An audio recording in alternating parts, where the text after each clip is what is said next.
Ito po tayo ngayon naman sa aking po munting taniman ng kasaba, kamuting kahoy. Ayan, ayan. Kangus pagka sa Bicol, pag sa Tagalog kamuting kahoy, pag sa English kasaba. Kasaba. Ito po'y magaling gawing pangmerienda. At saka po kung hindi man merienda, pwede pong umagahan. Pagka po ating nabalatan, maaari po nating ilabon o ilaga ang bunga nito. Tapos po, isasawsaw lang po natin sa asukal na may kasabay na barakong kape. Solve na po ang agahan natin.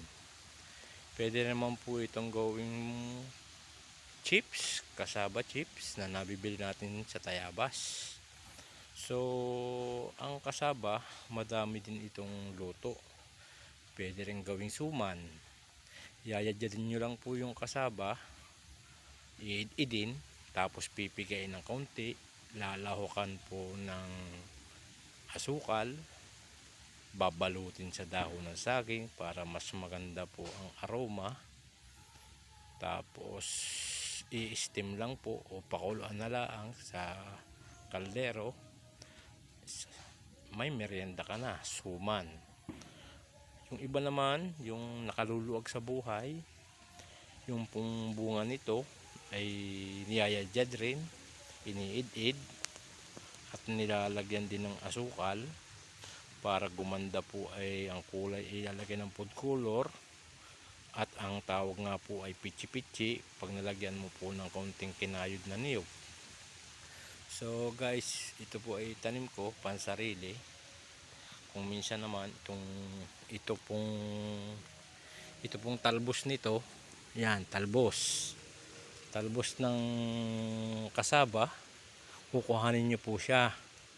Tapos magpapakulo po kayo ng gata, lalagyan nyo po ng luya, lalagyan nyo po ng sibuyas, bawang. Pag kumukulo na, ilagay nyo lang po. May instant na pangulam na po tayong gulay, laing. Napaka dami pong pwedeng iluto dito sa kasaba. Kaya po nung isang linggo po kumuha na po ako dito, humukay na po ako dito. Kasi ang ginagawa ko po, hindi po pare-parehas ang buwan ng pagtatanim. Para po yung pagbunot, pag-harvest, pwede po tayong kumuha ng kumuha linggo-linggo. Kaya ang ginagawa ko, may namumunga na, tapos may bagong tanim. Ito po yung mga bagong tanim.